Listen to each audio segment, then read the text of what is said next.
출애굽기 2장 1절에서 10절까지의 말씀인데요. 저와 함께 교독해서 읽도록 하겠습니다. 그때 레위 지파의 한 남자가 레위 사람의 딸과 결혼하게 됐습니다. 여자가 이웃신의 아들을 낳았는데 그 아이가 너무나 잘생겨 3-4개월 동안 숨겨두고 키웠습니다. 그러나 더 이상 숨길 수 없게 되자 여자는 갈대 상자 하나를 준비하고 거기에다 역청과 송진을 바르고 아기를 그 안에 뉘었습니다. 그리고 갈대 상자를 나일강 뚝을 따라 나 있는 갈대 사이에 두었습니다. 아기의 눈에는 멀찌감치 서서 어떻게 될지 지켜보고 있었습니다. 그때 마침 바로의 딸이 나일강에 목욕하러 내려오고 그녀의 수녀들은 각뚝을 따라 거닐고 있었습니다. 바로의 딸은 갈대 사이에 있는 상자를 보고는 자신의 여종에게 가져오라고 시켰습니다. 바로의 딸이 상자를 열어보니 한눈에 마음을 열었습니다. 바로의 딸은 불쌍한 마음이 들어 히브리 사람의 아이인가 보다라고 말했습니다. 그때 아이의 누나가 바로의 딸에게 제가 가서 공주님 대신에 아이에게 적을 먹일 히브리 여자 한 명 데리고 올까요? 라고 말했습니다. 바로의 딸은 그렇게 하라고 대답했습니다. 그러자 아이의 누나는 가서 그 아이의 엄마를 데려왔습니다. 바로의 딸은 이 아이를 데려다가 나를 대신해 젖을 먹여라. 내가 대가를 주겠다라고 했습니다. 그리하여 그 여인은 아이를 데려다가 젖을 먹여 키웠습니다.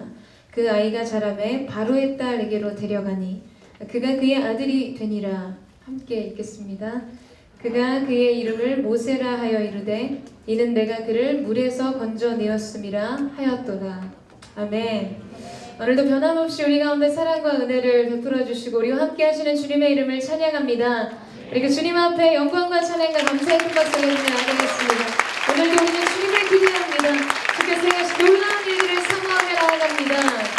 할렐루야. 사랑하는 여러분, 성령 충만하십시오. 말씀 충만하십시오. 온몸을 움츠리게 하는 이 혹독한 겨울바람에도 여러분의 영혼만큼은 주님 주시는 사랑의 햇살 아래 따뜻함을 느끼는 예배자의 행복이 있게 되기를 주님의 이름으로 축원합니다. 제가 이번 주 페이스북에서 그런 기사를 보았어요. 기사의 내용은 부부가 함께 자야 하는 이유라는 글이었습니다. 잘 알고 있어요, 여러분? 여러분의 삶은 여름에는 죽보이늘, 겨울에는 대형 쿠션을 베고 자는 그런 삶의 아픔을 가지고 있기 때문에 이런 이야기가 아련한 이야기로 들릴지는 모르겠으나 여러분, 다른 것이 아니라 이 기사는 면역력을 높여주는 건강에 관한 이야기였습니다. 최근에 이 의학계는 사람의 질병 치료를 어떤 수술요법이 아니라 온열요법으로 치유하는 추세를 보여주고 있습니다. 아이가 출생을 할 때 사람의 온도는 섭씨 37도 가량이다가 인간이 나이가 들게 되면 차츰 체온이 떨어지게 됩니다. 그래서 노인이 되면 36도가 되는데 사람의 체온이 1도가 올라가면 여러분 면역력이 5배가 증가한다라는 연구 결과가 있다고 합니다. 새벽 3시부터 5시까지 사람의 체온이 1도 정도 떨어지게 되는데 사고사가 아닌 경우에는 여러분 이때 이 시간대 사망률이 67%로 가장 많다고 해요.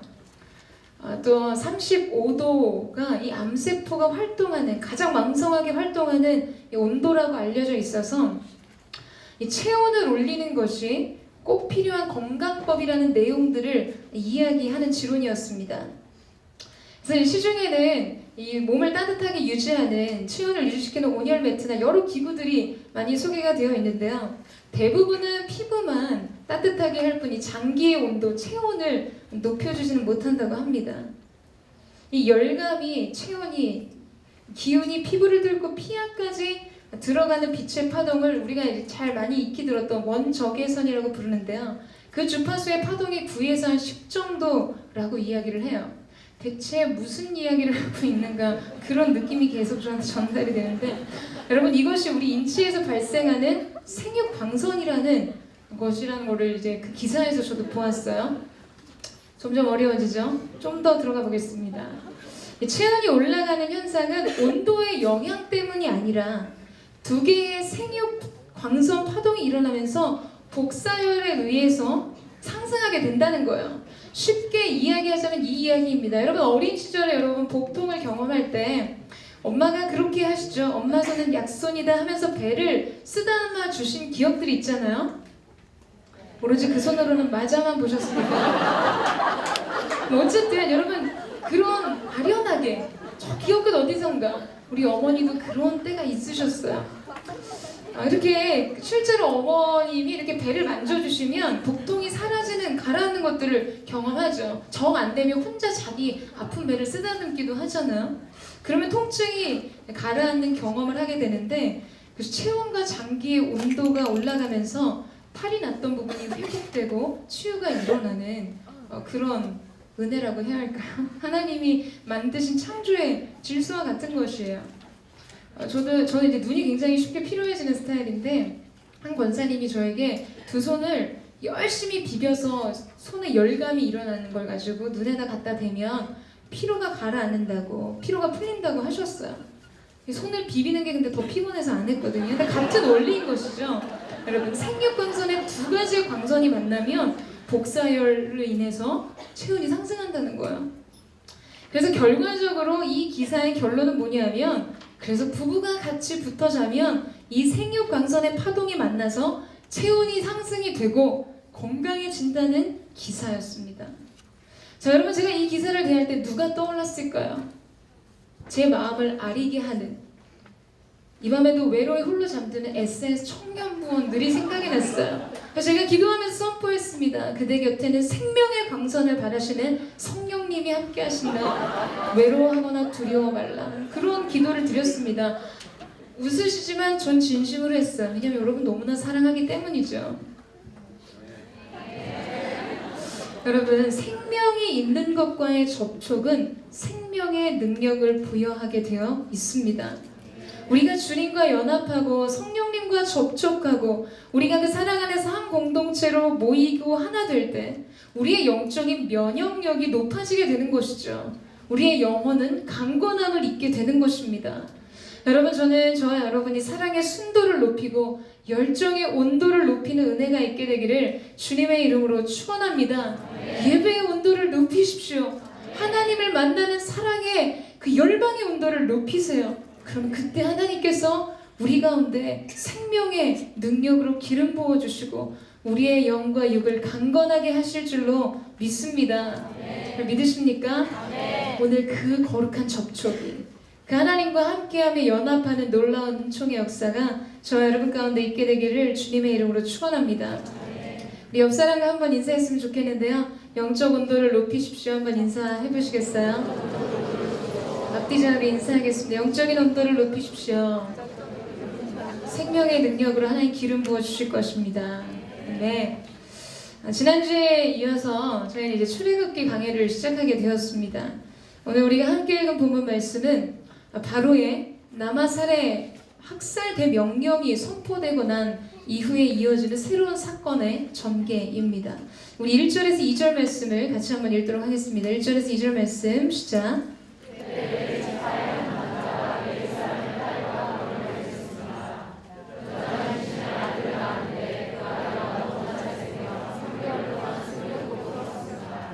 여러분, 그렇게 어둡고 고통스러운 절망적인 상황 속에서도 이 말씀을 보고 정말 결혼은 잘들 하는구나, 이러한 적용의 첫 반응이어서는 안 되겠죠. 여러분, 죽음이 선언된 자리에서도 생명은 꽃피고 있었습니다. 세상의 최고의 권력자 바로도 하나님의 생명의 역사를 막을 수는 없었습니다. 누구도 하나님의 역사를 중단시킬 수는 없었다는 것이죠. 하나님은 여전히 그 백성 가운데 일하시고 계셨어요. 여러분, 우리의 인생의 고난이 찾아올 때 우리는 동시에 그 이면에 숨겨져 있는 한 가지 사실을 감지할 수 있어야 합니다. 그것은 고난이 깊어질 때 구원이 가까이 왔음을 느끼게 된다는 것이죠. 우리의 인생의 고통이 시작될 때 구원의 계획도 함께 시작된다는 사실을 믿음으로 바라보게 되는 것입니다. 여러분, 아무리 크고 깊은 어둠이라 할지라도 결코 생명의 빛을 삼킬 수는 없습니다. 그러나 아무리 미약한 빛이라 할지라도 그것은 어둠을 이기는 능력입니다. 어둠을 몰아내는 힘인 것이죠. 옐로스톤의 공원에는 라지폴이라는 굉장히 특이한 상록수 종류의 소나무가 살고 있습니다. 이 소나무의 술방울은 수년 동안 나무에 꼼짝없이 매달려 있는 것처럼 보이는데요. 그게 땅에 떨어져도 이 솔방울이 벌어지지가 않습니다. 이 솔방울이 언제 열려지는가? 오직 굉장히 강한 열에 의해서만 이 솔방울에 열리게 되어 있었어요. 굉장히 특이한 소나무죠. 근데 여러분, 하나님께서 이 솔방울을 그렇게 만드신 데에는 이유가 있었습니다. 우리가 기사에서도 많이 접해서 알겠지만 이 옐로스톤 숲에 많은 산불이 일어난 적이 있었죠. 숲에 불이 나서 공원을 휩쓸고 지나가면 공원에 있던 모든 나무가 거의 다 연소되어지고 힘없이 타 들어갈 때가 있었습니다. 그러나 동시에 그 불의 열기가 이 라지포열 소나무의 솔방울을 열리게 합니다. 그래서 불로 다 타버린 이 지역에서 가장 먼저 자라나게 되는 첫 번째 나무가 바로 라지포열 상록수가 되었다는 것이죠. 이 나무가 불타버린 옐로스톤의 새 숲이 되었습니다. 여러분, 저는 이 이야기가 우리에게 남겨주는 영적인 의미와 영적인 상징이 있다고 생각합니다. 고통과 아픔은 아무것도 남기지 않은 채 우리의 삶을 다 태우고 소멸시킨 것 같아 보일 때가 있어요. 우리에게 오로지 남은 것은 절망과 낙심이고 소망을 찾아볼 수 없을 것 같이 느껴지는 때가 있습니다. 그저 그냥 다 잃어버리고 다 빼앗긴 것 같아 보일 때가 있다는 것이죠. 여러분, 그런데 바로 그 시련의 불 속에서만 열리는 영혼의 솔방울이 있습니다. 우리의 영혼의 모든 불순물을 제하고 정련되고 단련된 생명의 씨앗, 새 소망의 기운을 상징하는 것이죠. 이 모든 것은 절대적으로 하나님으로부터 쓰여지고 시작된 새로운 역사의 포문이 바로 다 타버린 소멸된 그 땅에서 시작되는 것입니다. 사랑하는 여러분, 인간의 절망의 끝에서 하나님의 새 역사가 쓰여지게 되어 있습니다. 여러분의 인생 속에 때로는 슬픔이 찾아오고 어두움이 찾아오고 무의미함과 혼돈과 공허가 엄습하는 그 순간, 더 이상 내가 할 수 있는 것이 없다고 느끼는 그 순간 비로소 하나님의 일들이 시작되는 새 역사의 장이 쓰여진다는 사실이죠. 저는 오늘 여러분의 삶 가운데 그 믿음의 세계를 바라볼 수 있는 능력이 있게 되기를 주님의 이름으로 축원합니다. 여러분, 바로를 통해 이스라엘 땅에는 엄청난 비극의 소식이 전해졌어요.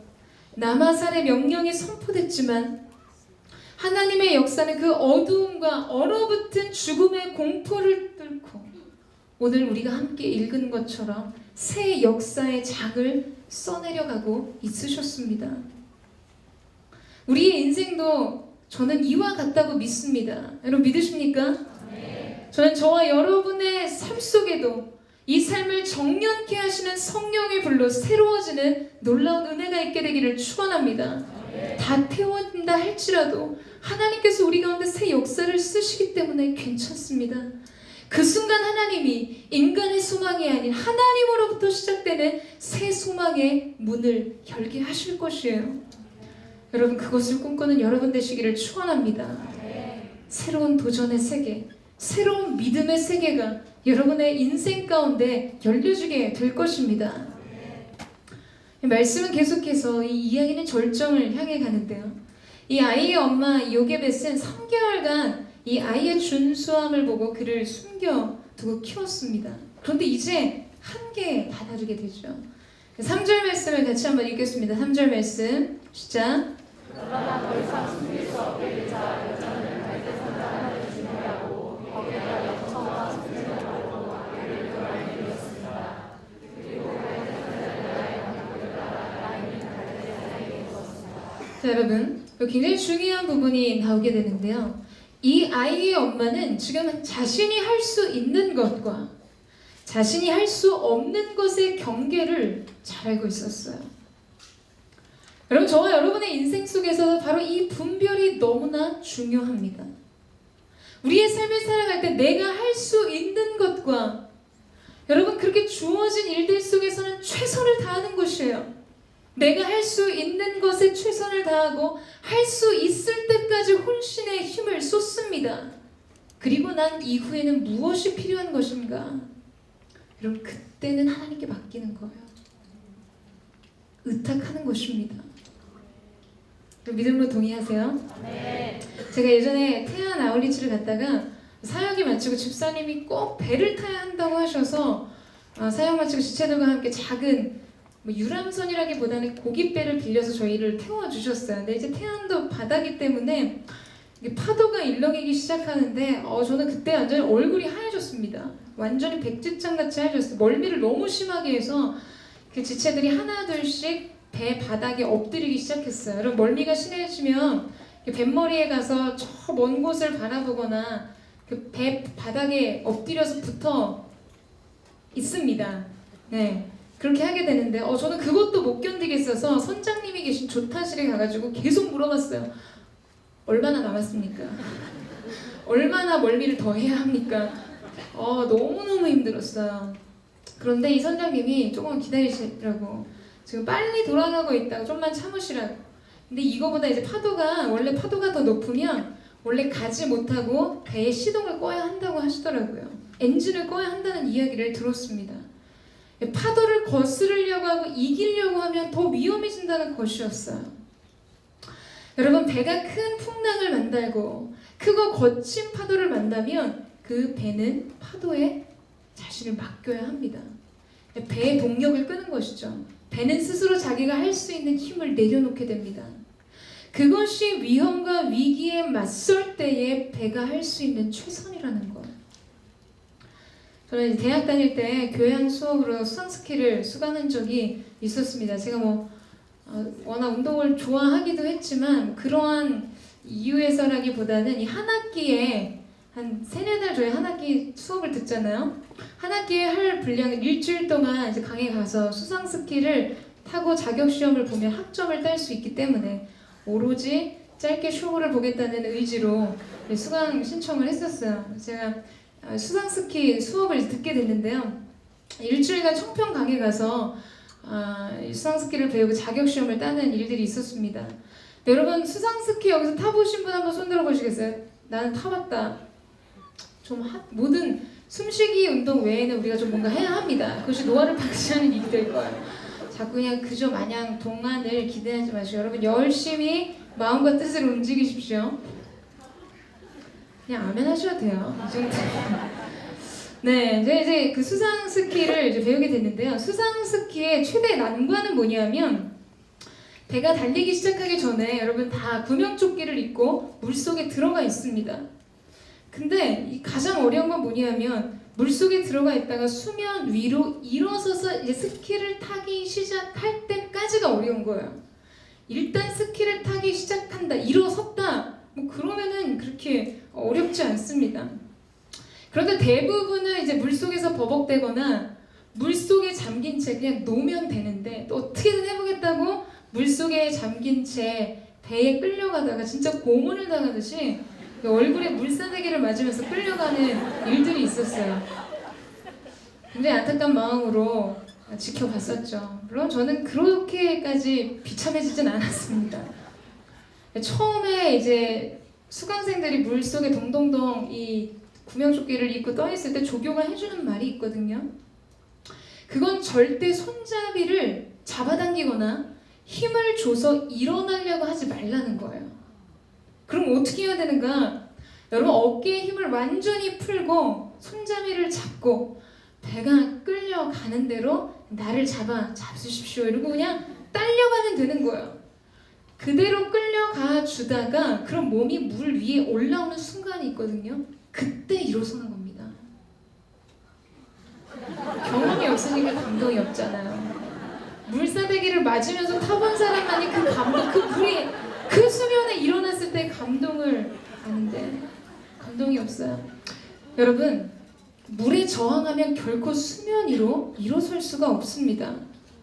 근데 바로 우리의 영혼 속에서도 이 동일한 원리가 작용한다는 거예요.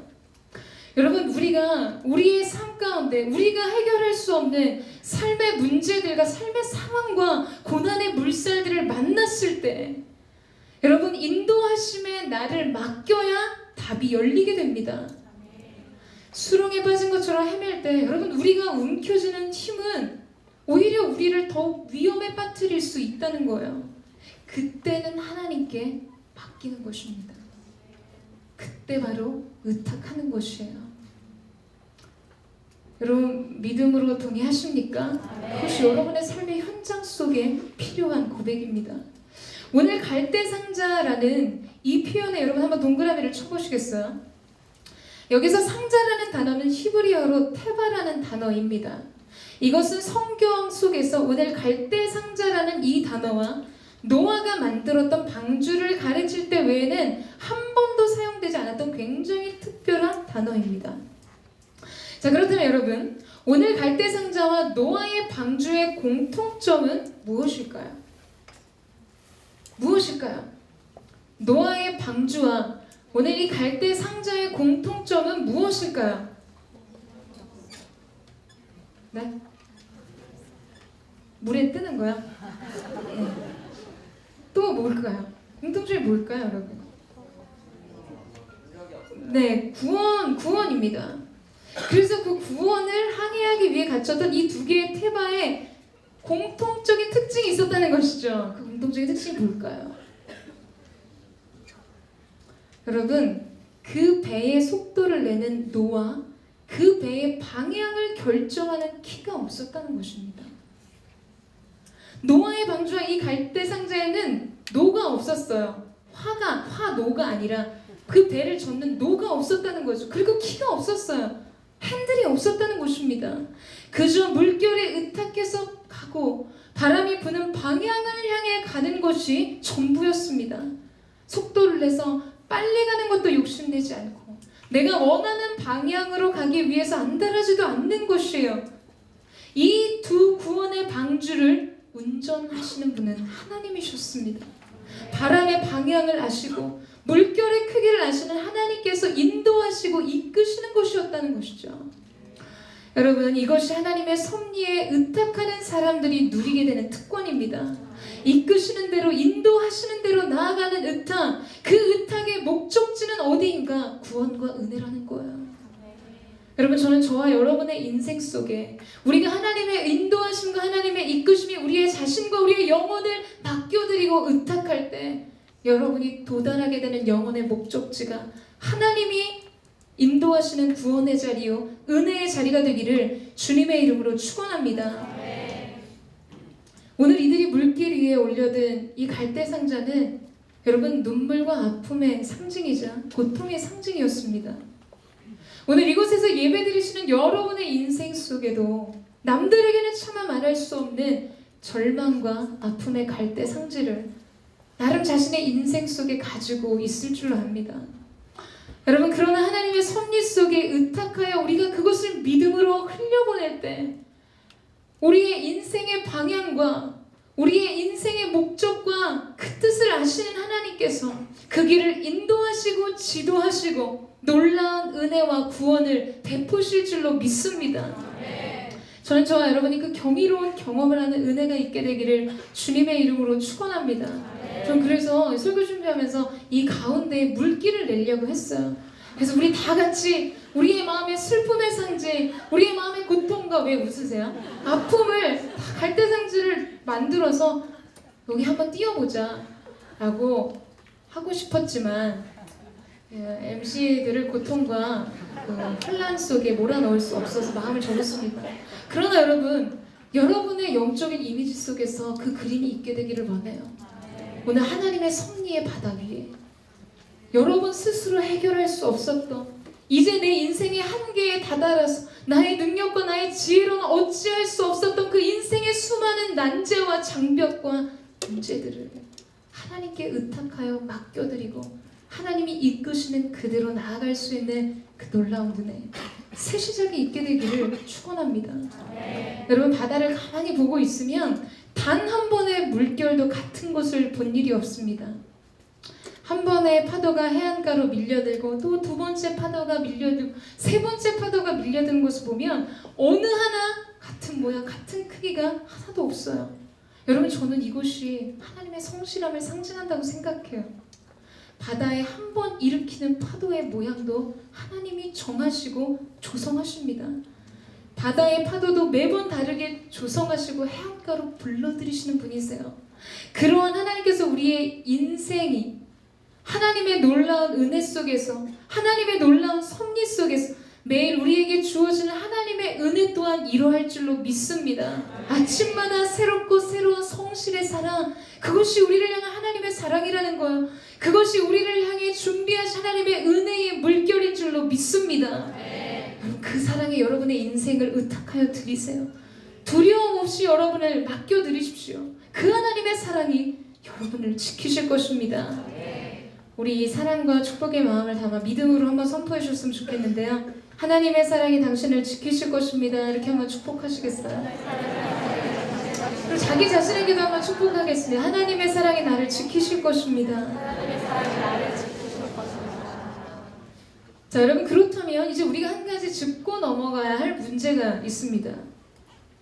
그것은 이 자포자기 하는 사람들, 이제 더 이상 자신이 할 수 있는 것들이 없어서 손을 놓게 되는 것과 이 의탁하는 사람들이 내가 붙들었던 문제를 내려놓는 것과 과연 이 두 가지 사이에는 어떠한 차이가 있는가? 내가 이제 더 이상 할 것이 없다. 내려놨어요. 이게 포기인지 이게 의탁인지 이걸 어떻게 분별하겠습니까? 자, 여러분, 의탁하는 것과 포기하는 것에 가장 큰 차이가 있다면 그것은 시선에 있습니다.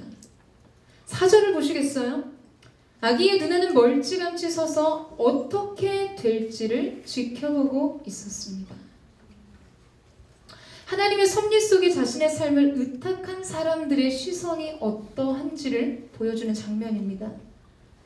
만약 이것이 그저 절망적이고 어려운 상황 속에서 이제 내가 더 이상 감당할 수 없는 문제를 내려놓는 정도의 것이라면 여러분, 그들은 더 이상 이제 기대할 것이 없어서 아픈 가슴을 보듬고 돌아갔을 것입니다. 여러분, 그렇지 않습니까? 여러분의 삶의 문제들이 너무나 버겁고 더 이상 답이 보이지 않아서 기브업, 포기한다고 할 때, 그때는 더 이상 지긋지긋한 문제를 더 이상 생각하지 않죠. 정말로 포기했다고 할 때 여러분 뒤돌아보세요. 그렇지 않아요. 짝사랑했던 자매를 정말로 포기했다면 형제들은 다른 자매를 찾아 나섭니다. 결코 뒤돌아보지 않아요. 생각했던 진로의 방향을 바꾸고 학업을 포기하거나 취업을 포기한 후에는 다른 일을 찾게 되죠. 그의 시선은 지금까지 머물렀던 자리가 아닌 새로운 곳으로 옮겨지는 것을 보게 됩니다. 더 이상 그 문제에 머물러 있지 않다는 거예요. 근데 오늘 이 아이의 누나의 행동을 보십시오. 이 누나는 미리암이었죠. 그는 멀찌감치 서서 어떻게 될지를 지켜보고 있었습니다.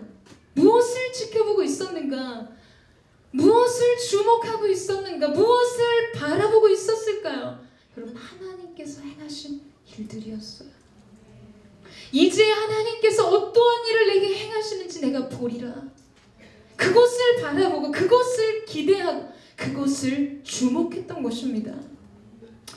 여러분, 하나님께 자신의 문제와 삶을 의탁한 사람들은 그거를 포기한 게 아니에요. 던져버린 게 아닙니다. 그저 내려놓았다라고 말하는 것이 아니에요. 다만 이것은 내 인생의 주도권을 하나님께 드린 것이죠. 그래서 이제 그들은 하나님께서 어떻게 하실 것인지를 주목하여 바라보게 됩니다. 기대하고 기다리게 됩니다. 만약 여러분이 여러분의 삶 속에서 나는 어떠한 문제를 하나님께 의탁했다고 말한다면, 여러분의 삶을 하나님께 맡겨드렸다고 말한다면 그 의탁에는 반드시 믿음의 시선이 동반되어야 합니다. 하나님이 행하실 일들을 기대하고 기다리고 바라보는 것이죠. 휙 던져놓고 뒤돌아서는 것이 아니에요. 지속적으로 하나님이 행하실 그 일들을 향해 기대하고 바라보고 갈망하고 고대하는 것입니다. 저는 여러분 가운데 그 믿음의 시선과 소망의 충만함이 있게 되기를 주님의 이름으로 축원합니다. 포기한 사람이 되는 것이 아니라 의탁하는 사람의 길을 가십시오. 하나님께서 여러분의 인생을 인도하시게 될 것입니다. 우리 5절에서 6절 말씀을 같이 한번 읽도록 하겠습니다. 5절에서 6절 말씀 시작.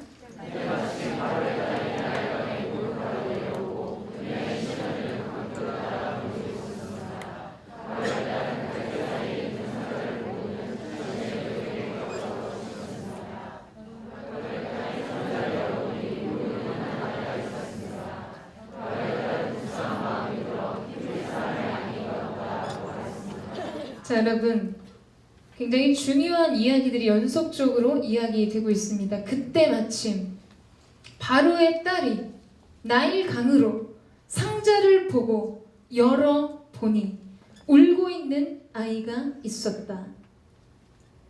여러분, 이것은 너무나 기가 막힌 타이밍과 조합을 우리 가운데 보여주고 있습니다. 여러분, 이 조합과 이 타이밍은 무엇을 말해주는 것일까요? 여러분, 우리는 이러한 것을 바로 하나님의 섭리라고 부릅니다. 때마침 바로의 딸이 나일강으로 상자를 보고 열어보니 울고 있는 아이가 있었다. 여러분, 히브리 원문을 보면 이 와우 개소법이 사용되는데요. 상자를 열자마자 아이가 울기 시작했다라고 표현하고요. 아이가 울자 공주의 마음에 긍휼이 일어났다라는 것입니다. 여러분, 참 아이러니하지 않습니까? 오늘 이 아이는 왜 한계 상황을 맞고 이 나일강에 버려졌죠? 우리는 그것을 의탁이라고 이야기했지만 세상의 관점으로 보면 사실 버려진 것과 같은 의미예요. 한계를 맞아서 나일강에 버려졌어요. 왜였는가?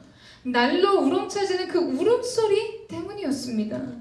그 소리를 더 이상 감출 수 없고 숨길 수 없었기 때문이었어요. 아이의 몸은 어떻게든 감출 수 있지만 그 아이의 소리, 우는 소리는 감출 수 없었던 것이죠. 그런데 여러분 보십시오. 오늘 이 아이는 그 울음 때문에 나일강에 버려지게 되었는데 그 울음 때문에 건져지게 되었다는 사실입니다. 아이가 울었기 때문에 바로의 딸은 그를 긍휼히 여기기 시작했다라고 원문 성경에는 그렇게 기록되어 있다는 거예요. 내가 버림받은 이유와 내 버림받을 수밖에 없었던 나의 한계된 어떠한 그것이 오늘 나를 고통 속에 절망 속에 밀어놓았다고 생각했는데 그것이 구원의 베개가 되었다는 거예요. 여러분, 이것이 하나님의 기이한 은혜의 섭리입니다. 여러분, 모세를 숨기려고 했던 요게벳에게 이 아이의 울음소리는 어떠한 의미였을까요? 여러분, 그것은 죽음과 공포를 상징했겠죠. 절망과 고통을 의미하는 것이었을 것입니다. 그 소리는 마치 이별과 상실이 이제 눈앞에 찾아왔음을 보여주는 소리와 같았을 거예요. 아이의 울음소리가 들릴 때마다 그의 가슴은 너무나 아팠을 거예요. 두려웠을 거예요. 염려와 불안에 휩싸였을 것입니다. 그러나 오늘 본문 말씀 속에서 그 울음소리가 구원의 시작을 알리는 열쇠가 되었음을 하나님 우리 가운데 말씀하고 계신다라는 것이죠. 그것이 바로 긍휼과 은혜의 도구가 되었습니다. 사랑하는 여러분, 오늘 여러분의 삶 속에서도 여러분의 한계를 결정하게 하는 어떠한 고통의 이유와 절망과 상실과 눈물의 울음소리가 있을 거라고 생각합니다. 혼돈의 씨앗이 있을 거예요. 공허와 두려움과 염려와 여러분의 장래를 생각했을 때든 여러분의 과거를 돌아봤을 때든 여러분 안에 남겨지는 이 눈물의 울음소리가 있을 것입니다. 그게 어떠한 이유이든 여러분이 태어날 때부터 안고 온 문제이든 살아온 환경 속에서 지워진 문제이든 때로는 그것 때문에 여러분이 버림받았을 수도 있고 고통을 당하고 상처를 받고 상실과 절망과 두려움과 염려를 보았을지 모릅니다. 그러나 여러분, 악을 손으로 바꾸시는 하나님께서 오늘 우리의 인생 속의 모든 고통의 울음소리를 은총의 소리로 바꿔주실 것입니다. 믿음으로 동의하십니까? 주께서 나의 슬픔이 변하여 내게 춤이 되게 하시며 나의 베옷을 벗기고 기쁨으로 띄우셨나이다. 할렐루야. 저는 오늘 여러분의 인생 가운데 이 놀라운 영적인 반전이 있게 되기를 주님의 이름으로 축원합니다.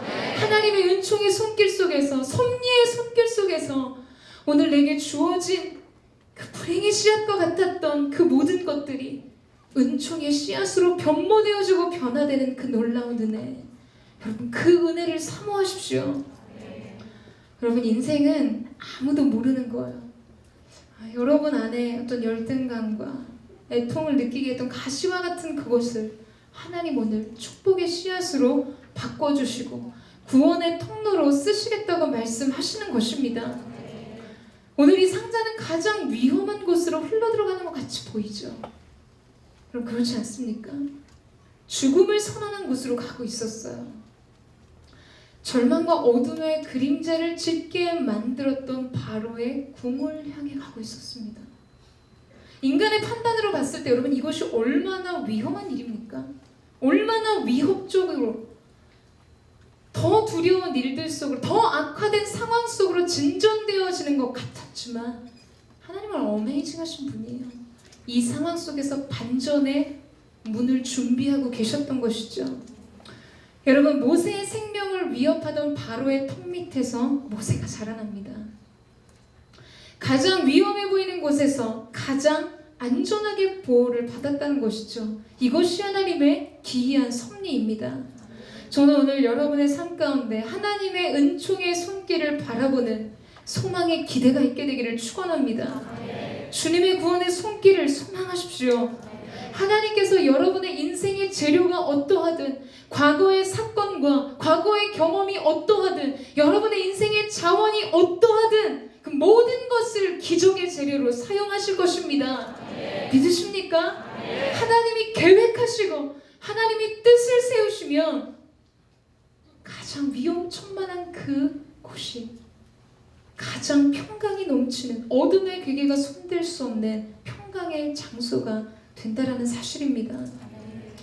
여러분 오늘 여러분 안에 잠재되어 있는 모든 두려움이 이 믿음의 고백과 하나님 행하신 놀라운 일들 속에서 무너지는 은혜가 있게 되기를 축원합니다. 모든 두려움의 결박은 끊어질지어다.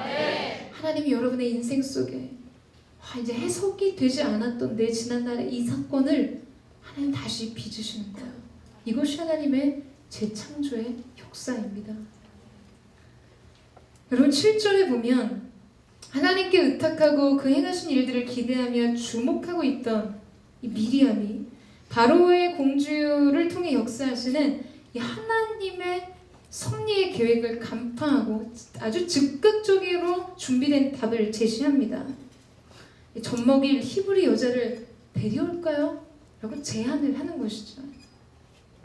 여러분 하나님 앞에 자신의 삶을 의탁하고 믿음의 시선으로 하나님의 때를 바라보는 사람들은 하나님이 주신 기회를 결코 놓치는 법이 없습니다.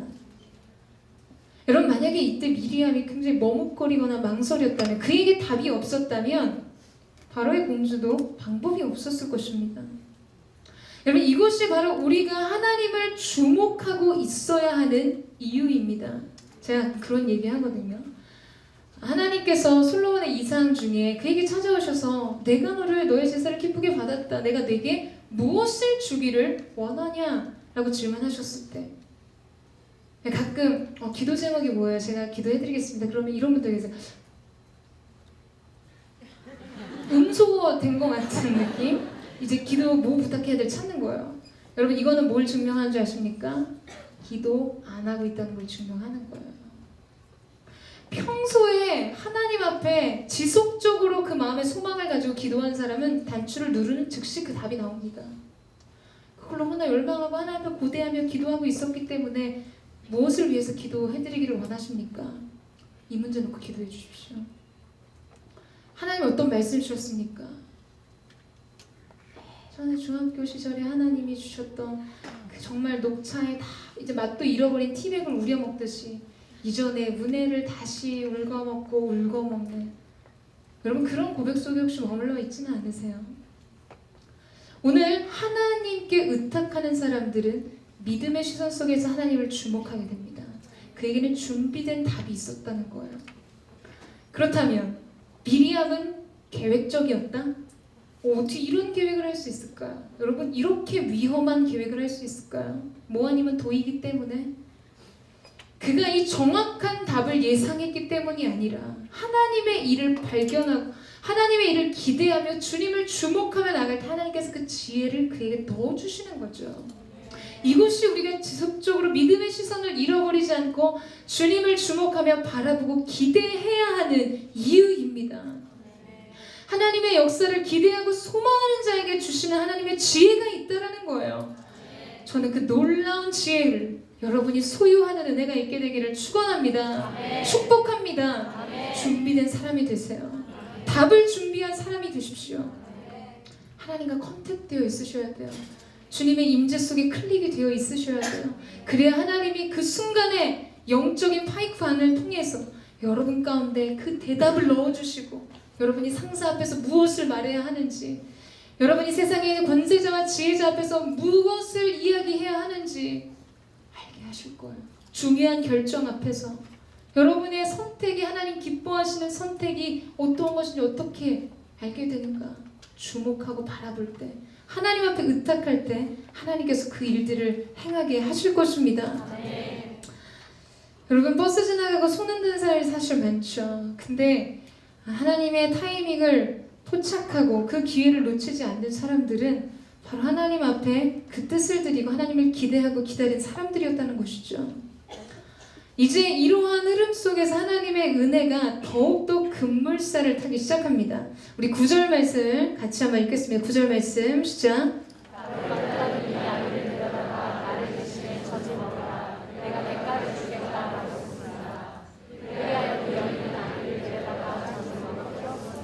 자, 여러분 7절에 데려올까요? 예, 밑줄을 한번 그어보시고요.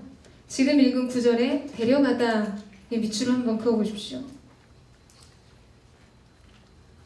여러분, 미리암이 생각한 최대의 은혜는 자신의 어머니 요게벳을 데려다가 모세에게 젖을 물리는 것이었어요. 그게 미리암의 생각 속에서 내가 기대할 수 있는 최대치의 은혜였습니다. 자, 그런데 하나님의 계획하신 은혜는 그보다 훨씬 더 큰 것에 있었다는 거예요. 하나님이 계획하신 은혜는 모세를 그 집으로 데려다가 그에게 젖을 물리고 양육하게 하셨습니다. 여러분, 게다가 대가를 받았어요. 바로 공주의 월급을 받았다는 거예요. 자기 아이를 죽음으로부터 건져낸 것도 은혜인데, 자신의 아이를 집에 데려다가 양육하게 된 사실도 놀라운 은혜인데, 여러분, 그것이 다가 아니었다는 거예요. 자기 아들을 키우면서 엄마가 월급을 받습니다. 이것이 무슨 조화인가? 이것이 무슨 조화라는 거예요. 이것이 바로 하나님의 귀한 은혜의 섭리입니다. 이것이 바로 은혜 위에 은혜입니다. 은혜 위에 은혜를 더하시는 것입니다. 여러분, 우리가 생각할 수 있는 내 인생에 최대의 은혜가 있습니다. 우린 그것마저도 우리가 인간의 제한된 생각으로 한계를 치어요. 이 정도만 해결돼도 숨통이 트이겠다. 이 정도만 해결된다면, 이 문이 열린다면 더 이상 바랄 게 없을 것 같다고 생각합니다. 그리고 기도해요. 그러나 하나님께서는 우리가 생각지도 못한 그 너머의 은혜를 예비하고 계신다는 사실입니다. 은혜 위에 은혜입니다. 은혜 위에 은혜를 더해주시는 것이에요. 여러분, 저는 저와 여러분의 인생 가운데 이 예비된 은혜가 있게 되기를 축원합니다. 겹겹이 쌓여있는 은혜가 주어지게 되기를 주님의 이름으로 축복합니다. 이것이 은혜인 줄 알았는데 더 큰 은혜가 기다리고 있었어요. 이 은혜 위에 발을 디뎠는데 하나님의 놀라우신 은혜의 세상이 펼쳐지는 것을 보게 되는 것이죠. 여러분, 정말 그 일들을 기대하십니까? 네. 아까도 이야기했잖아요. 예배에는 온도가 있다. 믿음에는 무엇이 있을까요? 네? 제가 이렇게 물어보는 거는 저도 아직 정의를 내리지 않았기 때문에. 여러분, 정말 믿으세요? 네. 이스라엘 백성들이 광야 생활에서 불과 얼마 되지 않는 길에 있었던 가나안 땅을 여러분 40년 동안 배회하게 됩니다. 여러분, 그 이유가 무엇이었죠? 우리가 아는 대로 불순종 때문이었어요. 근데 그 불순종이 왜 40년인가? 왜 40년의 시간을 머물게 했었는가? 딴 게 아니었어요. 하나님은 굉장히 마음이 어려우셨어요. 그래서 아브라함으로 시작된 그 백성과의 언약을 정말 파괴하고, 모세야, 내가 너로부터 다시 내 언약을 세우는 건 어떻겠니?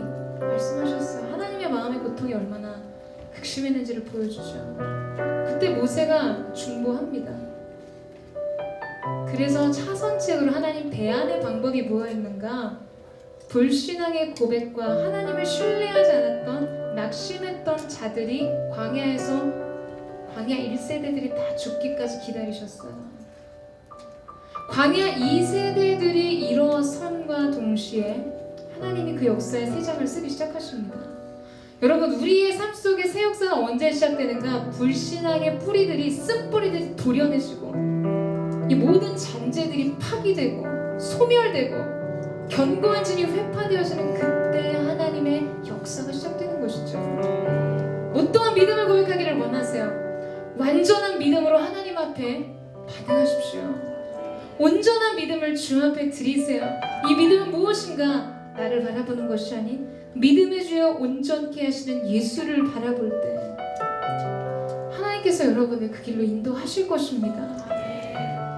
여러분, 오늘 인간의 지혜로는 잘 생각이 상상이 되지 않는 이 놀라운 하나님의 계획과 섭리와 은혜 속에서 은혜 위에 은혜를 더하시는 하나님의 놀라운 이 은총이 3500년 전 이스라엘의 역사 속에서만 존재하는 것이 아니라 오늘을 살아가는 여러분의 삶 속에서도 존재해야만 하는 것입니다. 여러분, 믿으십니까? 여러분, 오늘 본문 속에서는요, 하나님이라는 단어가 한 번도 나오지 않습니다.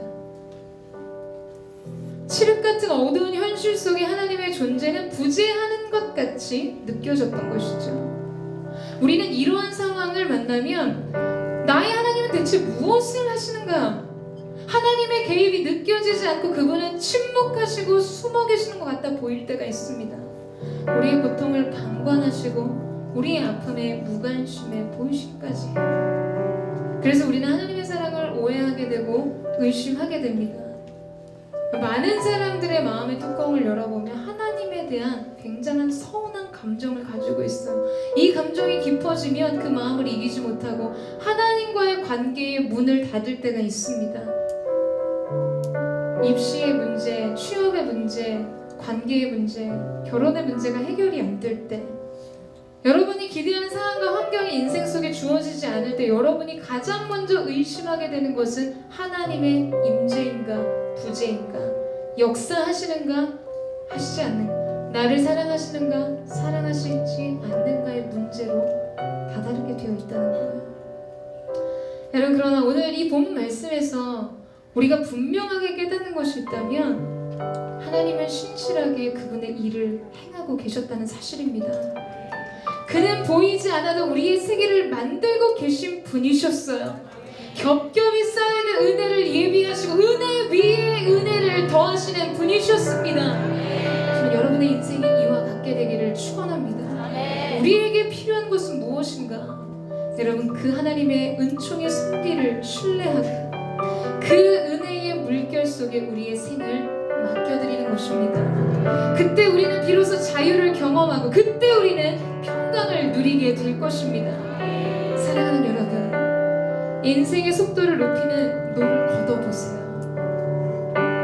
인생의 방향을 결정하는 키를 내어놓으십시오. 오직 오늘 주권적인 하나님의 은총의 섭리를 따라 그 길로 인도함을 받고 그곳에 도달하는 저와 여러분 되시기를 주님의 이름으로 축원합니다. 우리는 영화나 드라마를 볼 때 너무나 정확한 타이밍, 너무나 잘 짜여진 각본, 정해진 만남, 이런 것을 볼 때 여러분 무엇을 느끼죠? 작가의 개입을 느끼잖아요. 누군가의 개입을 느끼잖아요. 여러분, 주님께 주도권을 드리셔야 돼요. 그래야 하나님의 개입이 시작됩니다. 주님께 맡겨 드리셔야지 하나님께서 여러분의 인생 가운데 섭리의 은총들을 풀어놓기 시작하실 것입니다. 오늘 저는 기도하며 하나님을 바라보며 주목하는 여러분의 삶 가운데 그 놀라운 은혜가 있게 되기를 주님의 이름으로 축원합니다. 영적인 새로운 전환점이 열리는 새로운 분기점, 새 역사가 시작되는 새로운 소망의 문이 오늘 예배하는 모든 자의 심령 가운데 있게 되기를